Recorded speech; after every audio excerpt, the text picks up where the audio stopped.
Hello everyone. तो आज मैं एक साइंस फिक्शन मूवी अवतार को एक्सप्लेन करने वाला हूँ। तो अगर आपको ये वीडियो पसंद आता है तो वीडियो को प्लीज लाइक करें और इस चैनल को सब्सक्राइब करें एंड आई होप कि आप इस वीडियो का 1K लाइक जल्द ही पूरा कर देंगे। फिल्म की शुरुआत में हम जेक सली से मिलते हैं, जो यूएसए में एक बोरिंग जीवन जीने वाला एक विकलांग वार वेटरन है। उसके डेली रूटीन में उसके जीवन के कुछ डिसीजंस पर पछताना, बार के झगड़े में पड़ना और अपने पिछले गौरव के दिनों को याद करना शामिल है। लेकिन उसे कहाँ पता था कि उसके साथ जो होने वाला है उससे उसकी जिंदगी ही बदल जाएगी। एक दिन कुछ ऑफिसर्स उससे मिलने आते हैं और उसे बताते हैं कि उसका जुड़वा भाई टॉम की हत्या कर दी गई है। जेक इस खबर से थोड़ा टूट जाता है, लेकिन ऑफिसर्स उसे अपने भाई के अधूरे काम को पूरा करने के लिए रिक्रूट करना चाहते हैं। पता चला कि टॉम पैंडोरा नामक एक नए खोजे गए ग्रह की इन्वेस्टिगेशन करने का प्लान बना रहा था, जो पृथ्वी जैसा हरा भरा है। जेक इस ऑफर के बारे में सोचता है, लेकिन जब अधिकारियों ने ये बताया कि उसे लाखों में पेमेंट किया जाएगा, वो तुरंत काम के लिए सहमत हो जाता है। इसके बाद उसे मिशन की तैयारी के लिए 6 साल की क्रायो स्लीप में रखा जाता है। जब वो जागता है तो वो खुद को कई दूसरे पैसेंजर्स के साथ पाता है, जो सभी पैंडोरा के लिए आगे बढ़ रहे हैं। जेक को ये खास मौका दिया गया था क्योंकि जेक और उसके भाई का जेनेटिक मैच करता है। अगले सीन में जेक और बाकी के क्रूज को एक शटल में पैंडोरा लाया जाता है। सभी को फुल फेस रेस्पिरेटर पहनने के लिए कहा जाता है, क्योंकि मनुष्य के यहाँ जिंदा रहने के लिए इस ग्रह का वातावरण बहुत विषैला है। केवल 20 सेकंड का एक्सपोजर उन्हें 4 मिनट के अंदर मार देगा।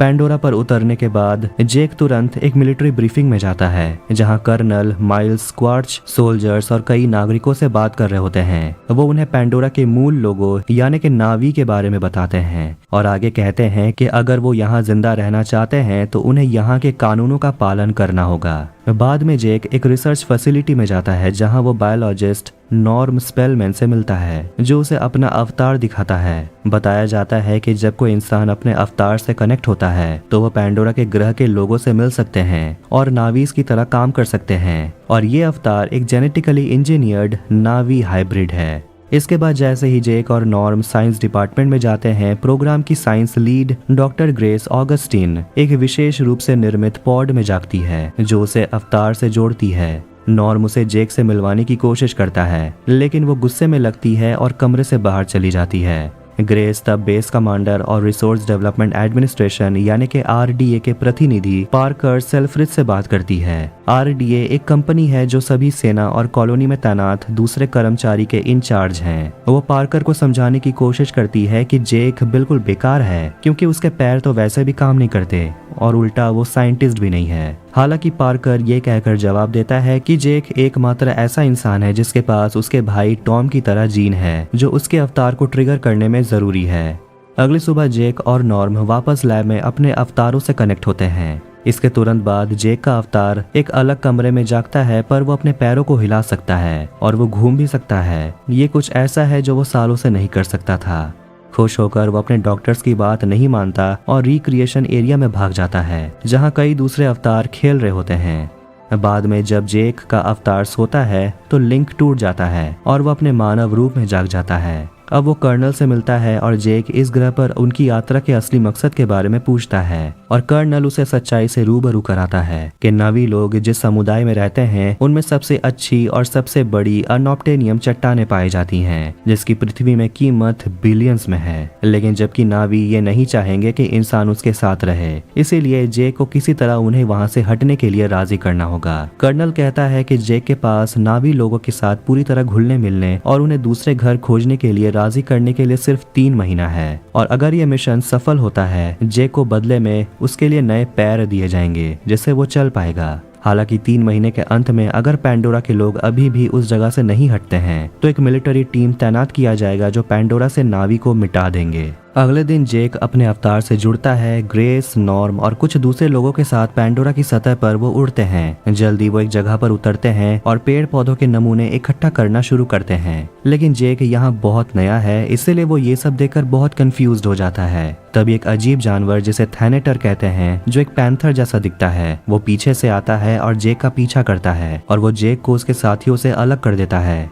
लेकिन जेक एक झरने में कूदकर किसी तरह अपनी जान बचा लेता है। जेक का क्रू उसे ढूंढता है कुछ समय के लिए, लेकिन जब अंधेरा होने लगता है तो वो जल्दी वहां से निकल जाते हैं। रात में अपने सभी हथियार खो देने के बाद जे को एक लंबी छड़ी से भाला बनाना पड़ता है। इस बीच एक महिला नावी उसे ऊपर से देख रही है। वो उसे एक तीर से मारने वाली होती है, लेकिन रुक जाती है जब एक रहस्यमय चमकदार चीज उसके धनुष पर उतरती है। उसी समय वाइपर भेड़ियों का एक झुंड जेक पर हमला करता है। इस बार ऐसा लगता है कि जेक नहीं बचेगा, लेकिन तभी वो नावी लड़की भेड़ियों से लड़ती है और जेक को बचाती है। हालांकि वो जेक से खुश नहीं है और उसे अपने जगह पर वापस लौट जाने के लिए कहती है, लेकिन जेक फिर भी उसका पीछा करता है और उसे वो ये भी रिक्वेस्ट करता है कि वो उसे जिंदा रहने के लिए यहाँ के सर्वाइवल स्किल्स उसे सिखाए। पहले तो नावी लड़की मना करती है, लेकिन तभी जेक के शरीर पर वही रहस्यमय चमकती हुई चीज उतरती है। ये देखकर वो काफी इम्प्रेस्ड होती है और उसे अपने कबीले में ले जाती है, जिसका नाम ओमैटिकायन है। वो बताती है कि उसका नाम नेत्री है। हालांकि ओमैटिकायन पहुंचने पर नावी लोग तुरंत गुस्सा हो जाते हैं। वो अपने यहाँ एक अजनबी को बिल्कुल नहीं बर्दाश्त कर सकते, खासकर सूते जो नेत्री का मंगेतर है और सिंहासन का उत्तराधिकारी भी है। वो जेक को देखते ही मार डालना चाहता है, लेकिन नेत्री उसे रोकती है और जेक को अपने माता पिता के पास लाती है, जो कबीले के राजा और रानी भी होते हैं। जेक उन्हें समझाता है कि वो एक फाइटर है और जेक पैंडोरा की संस्कृति और परंपरा के बारे में सीखना चाहता है। जब रानी ये सुनती है तो वो उसका छाती से खून चाटती है। इसके बाद वो कहती है कि जेक के पास एक शुद्ध आत्मा है और नेत्री को वो ड्यूटी देती है कि वो जेक को यहाँ के कल्चर्स के बारे में बताए। अब एक रिचुअल होता है, जिसके बाद जेक को उसके बिस्तर पर लाया जाता है, जो उसे एक ककून की तरह घेर लेता है। जैसे ही वो सोता है, इंसान जेक चेम्बर में जागता है। सुबह में वो ग्रेस के साथ सभी साइंटिस्ट के साथ अपने एक्सपीरियंस के बारे में बात करता है, लेकिन एक बार फिर कर्नल उसे याद दिलाता है कि उसके पास अपना मिशन पूरा करने के लिए केवल 3 महीना है। अगला सीन हमें ये दिखाता है कि जेक एक वीडियो लॉग के जरिए अपने एक्सपीरियंस पर रिपोर्टिंग करता है, जो वो हर दिन रिकॉर्ड करता है। वो बात करता है कि कैसे उसका अवतार नेत्री के साथ ट्रेनिंग में व्यस्त है। एक दिन वो उसे अपनी सवारी के लिए एक स्काउन, एक अजीब दिखने वाले जानवर को चुनने के लिए कहती है। शुरू में वो थोड़ा कंफ्यूज दिखता है, लेकिन बहुत जोर देने के बाद वो एक को चुनता है और अपने नर्स को उस जानवर के एंटीना से जोड़ता है। इसके बाद वो सीखता है कि एक स्काउन को चलाना कैसे है, इसकी सवारी कैसे करना है। बाद में जेक कर्नल और पार्कर को होम ट्री के बारे में बताता है, जिसे नावी पवित्र मानते हैं और उसे पूजते हैं, और उस पेड़ के नीचे बहुत सारा अनऑब्टेनियम है। ये सुनकर कर्नल पेड़ को नष्ट करने का एक मौका देखता है, लेकिन जेक रिक्वेस्ट करता है कि उसे नावी के साथ बात करने की परमिशन दी जाए, ताकि नावी को इस जगह को छोड़ने के लिए वो मना पाए। इस बीच ग्रेग समझ जाती है कि जेक को नावी के खिलाफ किया जा रहा है, इसीलिए वो उसे हालेलुया पहाड़ पर ले जाती है, जो विशाल तैरते हुए द्वीपों का एक एकांत जगह है, जो नावी के लिए पवित्र है। ये पता चला कि ग्रेस सिर्फ जगह को खोजने के लिए यहाँ पैंडोरा पर आई है और उसे तो अनऑब्टेनियम से कोई लेना देना है ही नहीं। एक दिन जब जेक और नेत्री अपने स्काउन पर उड़ रहे होते हैं तो टोरुक उनका पीछा करता है, जो एक चमकीला रंग का उड़ने वाला पर्वतीय राक्षस है। वो होम ट्री की तरफ भागकर किसी तरफ बच जाते हैं और नेत्री जेक को एक पुराने टोरुक के अवशेष को दिखाती है और बताती है कि टोरुक की सवारी करने वाला आखिरी इंसान उसके परदादा थे, जिन्होंने कठिन समय के दौरान 5 नवी जनजातियों को एक साथ लाने के लिए ऐसा किया था। नेत्री कहती है कि दर्शकों से किसी ने भी टोरुक की सवारी नहीं की, किसी की हिम्मत ही नहीं हुई। अब आखिरकार जेक नावी के लोगों से घुलने मिलने लगता है और वो उसे सम्मानित करने के लिए एक सेरेमनी रखते हैं। सेरेमनी के हो जाने के बाद नेत्री उसे प्रार्थना के लिए एक जगह पर ले जाती है, जहां वो एक पेड़ के साथ खुद को कनेक्ट करने के लिए अपने लंबे बालों के अंत में तंत्रिकाओं का यूज करती है। नेत्री जेक को बताती है कि अब वो यहाँ के किसी भी एक महिला को अपनी पत्नी के रूप में चुन सकता है। जेक थोड़ी देर सोचता है और वो नेत्री से कहता है कि वो नेत्री से शादी करना चाहता है। नेत्री ये सुनकर बहुत खुश होती है। इसके बाद दोनों पेड़ के नीचे एक साथ रात बिताते हैं और जेक लैब में वापस होश में आ जाता है। सुबह नेत्री पेड़ों के गिरने की आवाज सुनकर जागती है और आसपास कई बुलडोजर्स को देखती है, जो जगह को नष्ट कर देती हैं। उसे पता चलता है कि उन पर हमला किया जा रहा है और वो जेक को प्रोटेक्ट करने के लिए उसे खींचने की पूरी कोशिश करती है। इस बीच जेक अपने अवतार से जुड़ने के लिए तैयार हो रहा है और वो जब अपने अवतार में जागता है तो वो बुलडोजर पर चढ़ जाता है और उसे रोकने की कोशिश करता है। जब कुछ काम नहीं आता तो वो कैमरास को तोड़ डालता है, जिसे सोल्जर्स उस पर फायर करते हैं और जेक खुद को बचाने और होम ट्री तक पहुंचने में कामयाब होता है। बेस पर वापस कर्नल सर्वेलियंस टेप में देखता है जेक को, और ये समझ आता है कि जेक उसके मिशन को फेल करने की कोशिश कर रहा है। गुस्सा होकर वो फिर कमरे में एंटर करता है और जेक और ग्रेस की तलाश करता है, जबकि बुलडोजर्स ओमाटिकायंस के पवित्र स्थान को उखाड़ फेंकते हैं। इस बीच नावीज होम ट्री के नीचे इकट्ठा होते हैं और सोल्जर से लड़ने का संकल्प लेते हैं। जेक और ग्रेस इसका विरोध करते हैं और नावी को रोकने की कोशिश करते हैं, पर सूते ये जाने के बाद जेक को मारने की कोशिश करता है कि वो और नेत्री एक दूसरे को अपना चुके हैं जीवन भर के लिए। जैसे ही सिचुएशन और खराब होने लगता है, अचानक ग्रेस और जेक दोनों के अवतार वहाँ बेहोश हो जाते हैं, क्योंकि कर्नल दोनों के इंसानी रूपों के बीच के कनेक्शन को कट कर देते हैं। अगले सीन में RDA और मिलिट्री कमांडर सामना ग्रेस से होता है, जो गुस्से में है, और वो खुलासा करती है कि नावी पैंडोरा के पैरों के बने एक नेटवर्क का इस्तेमाल करते हैं, जिसमें इंसानी सिर की तुलना में अधिक न्यूरोलॉजिकल कनेक्शंस हैं। वो और जेक तब कहते हैं कि नावी कभी अपने घर और होम ट्री को छोड़कर नहीं जाएंगे। ये सुनकर कर्नल होम ट्री पर आक्रमण करने का फैसला करता है और नावी को भगाने के लिए गैस बम का यूज करना चाहता है। घबरा कर जेक बेस कमांडर पार्कर से भीख मांगता है ताकि वो उसे अपने अवतार का यूज करने दे, जिससे वो नावी को इस जगह को छोड़ने के लिए मना सके। पार्कर उसे चेतावनी देता है कि ये काम करने के लिए उसके पास केवल 1 घंटे का समय है। जब वो वापस नावी से मिलने जाता है और उन्हें बताता है कि पृथ्वी के इंसानों ने पैंडोरा पर हमला किया है और वो कबूलता है कि वो भी उनमें से एक है, नेत्री ये सुनकर गुस्से में पागल हो जाती है कि जेक उसे धोखा कैसे दे सकता है। दूसरे भी ये सुनकर हैरान हैं, क्योंकि सभी ने जेक पर भरोसा किया था, इसीलिए वो जेक और ग्रेस को बंधक बना लेते हैं। इसके बाद वो मनुष्य से लड़ने के लिए तैयारी करते हैं, जो कि बड़ी संख्या में उड़ने वाले जहाजों के साथ पैंडोरा में पहुंचे हैं। इसके बाद युद्ध शुरू होता है। नावी अपनी पूरी कोशिश करते हैं, लेकिन उनके धनुष और तीर इंसान के भारी तोपखाने के खिलाफ कोई मुकाबला है ही नहीं, और कई एक्सप्लोजन्स के बाद होम ट्री को आखिरकार गिरा दिया जाता है, और इतने बड़े और भारी पेड़ के गिरने की वजह से बहुत सारे नावी मारे जाते हैं। भगदड़ के दौरान रानी जेक के पास लौट आती है और उसे रिहा करती है और उसे अपने कबीले को बचाने के लिए उनसे रिक्वेस्ट करती है। बिना समय बर्बाद किए जेक नेत्री के पास जाता है और उसे हौसला देने की कोशिश करता है, लेकिन कोई फायदा नहीं होता। हमले के दौरान नेत्री के पिता घायल हो जाते हैं और वो चाहता है कि उसकी बेटी उसका पवित्र धनुष उठाए और अपने लोगों की रक्षा करे। अचानक जेक और ग्रेस अपने इंसानी रूप में लौट आते हैं और उन्हें देशद्रोह के लिए तुरंत हिरासत में ले लिया जाता है। सैनिकों को उनके अवतार रूपों को बंद करने से रोकने की कोशिश के लिए नॉर्म को भी गिरफ्तार कर लिया जाता है। इस बीच बचे हुए नावी ट्री ऑफ सोल्स में फिर से इकट्ठा होते हैं। बेस पर वापस जेक और उसके दोस्तों को उसकी टीम पायलट ट्रूडी छुड़ा लेती है। इसके बाद वो ट्रूडी के स्पेसशिप में उड़ जाते हैं और नावीस तक पहुंचने की कोशिश करते हैं, लेकिन रास्ते में कर्नल उन्हें नोटिस करता है और उनके स्पेसशिप पर गोली चला देता है। ग्रेस गंभीर रूप से घायल हो जाती है।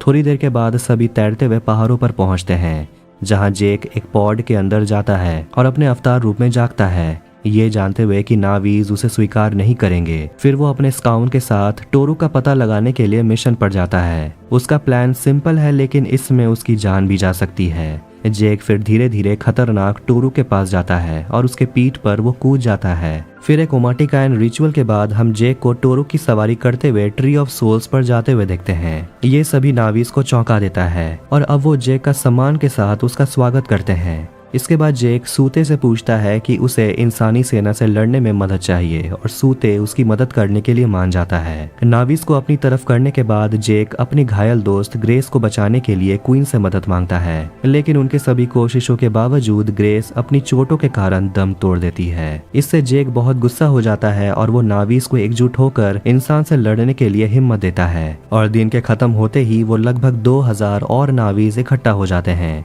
इस बीच कर्नल बड़ी संख्या में नावीज को नोटिस करता है और उसका ध्यान ट्री ऑफ सोल्स की ओर जाता है, इसलिए वो अपने आदमियों को आदेश देता है उस जगह की ओर बढ़ने के लिए। लेकिन नावीज जमीन और हवा दोनों तरफ से हमला करने के लिए वहां पहुंच जाते हैं। जेक टोरू पर उड़ता है, जबकि सूते और दूसरे योद्धा अपनी भूमि के लिए खुद को बलिदान करने के लिए तैयार हैं। जल्दी एक घातक लड़ाई शुरू हो जाती है और लाशें दोनों तरफ से ढेर होने लगती हैं। इस बीच स्काउट्स के कारण मानव तोपखाने धीरे धीरे लड़खड़ाना शुरू कर देते हैं। इस सब के बीच जेक का पीछा किया जाता है और कर्नल के ड्रैगन फ्लाई जहाज उसे गोली मार देता है, पर ट्रूडी समय पर वहां पहुंचती है और कर्नल पर गोली चलाती है। दूसरी ओर नेत्री के स्काउट को गोली मारकर उसे गिरा दिया जाता है, जबकि सूते भी एक विस्फोट में मारा जाता है। जमीन से नेत्री तबाही को देखती है और घबराने लगती है। इस बीच एक बड़ा जहाज ट्री ऑफ सोल्स तक पहुंचता है, लेकिन इससे पहले कि इंसान ट्री ऑफ सोल्स को नुकसान पहुंचाते, आसपास के जंगल से डायनासोर जैसे जानवर आने लगते हैं और सैनिकों पर हमला करना शुरू कर देते हैं। खुश होकर नेत्री उसके पीछे पैंडोरा की कई प्रजातियों के साथ लड़ाई में शामिल हो जाती है। हैरानी की बात है कि जब एक थैनाटोर पास दिखाई देता है, वो उसके सामने झुकता है। फिर जैसे ही जमीनी सेना बिखरने लगती है, जेक अपने टोरुक को लेकर हवा में उठता है।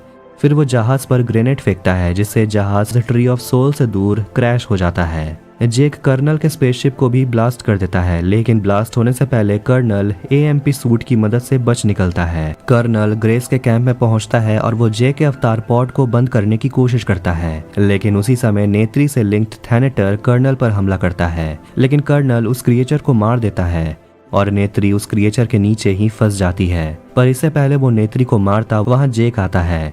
दोनों फिर एक दूसरे से लड़ते हैं और जेक को वो खत्म करने वाला होता है, लेकिन उसी वक्त नेत्री उड़ जाती है और वो कर्नल को तीर से मारती है। बिना समय बर्बाद किए वो दूसरा तीर दागती है, जिससे कर्नल तुरंत वहां मर जाता है। हालांकि अपनी मृत्यु से पहले वो जेक के पॉड को पहले ही काफी नुकसान पहुंचा चुका है। इस वजह से इंसानी जेक जाग रहा होता है और उसे सांस लेने में दिक्कत हो रही होती है। नेत्री वहां आकर उसे मास्क देती है और उसे बचाती है। वो फिर इंसान जेक को उठाती है और उसे पहली बार उसके असली शरीर को अच्छी तरह से देखती है। आखिरी सीन में जेक अपने अंतिम वीडियो लॉग में ये बताता है कि वो खुद के कॉन्शियसनेस को अपने अवतार में हमेशा के लिए ट्रांसफर करवाने वाला है। फिल्म एक रिचुअल को दिखाते हुए एंड होती है, जिसमें जेक अपने अवतार रूप में जागता है, जिसे देखकर नेत्री काफी खुश होती है। और इसी के साथ 2009 में रिलीज हुई अवतार मूवी यही एंड होती है। तो अगर आपको ये वीडियो पसंद आया तो वीडियो को लाइक करें और इस चैनल को सब्सक्राइब करें ऐसे ही मूवीज एक्सप्लेनेशंस के लिए। मिलते हैं नेक्स्ट वीडियो में। Take care.